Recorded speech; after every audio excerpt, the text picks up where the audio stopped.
Cikgu sebelum jadi cikgu, cikgu jadi apa? Sebelum jadi cikgu, cikgu adalah seorang jurutera. Berapa lama dah cikgu jadi jurutera? Cikgu jadi jurutera selama 2 tahun. Sebelum cikgu jadi cikgu, cikgu kerja apa?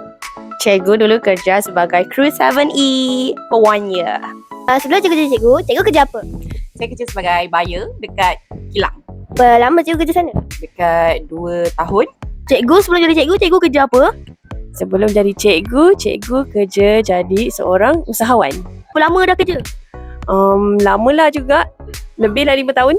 Sebelum Ustazah jadi cikgu, Ustazah kerja apa? Sebelum jadi cikgu, Ustazah memang jadi cikgu, jadi guru ganti. Berapa tahun Ustazah jadi cikgu?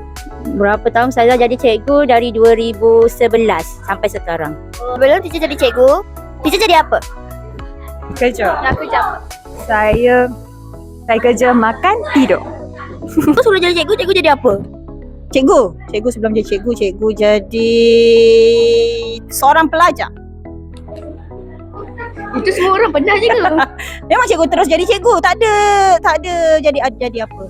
Sebelum cikgu jadi cikgu, cikgu kerja apa? Cikgu tak sempat kerja. Cikgu habis belajar, cikgu suruh cikgu terus sambung ke PLI. Cikgu belajar berapa tahun? Cikgu belajar, cikgu sambung ke PLI setahun. Sebelum ke PLI, cikgu dekat Universiti Melaya selama 3 tahun.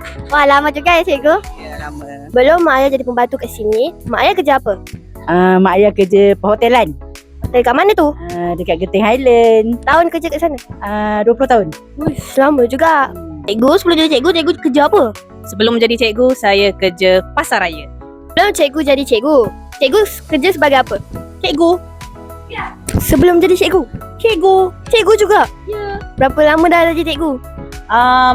Rasanya kalau betul-betul secara rasminya dah 17 tahun, 18 tahun.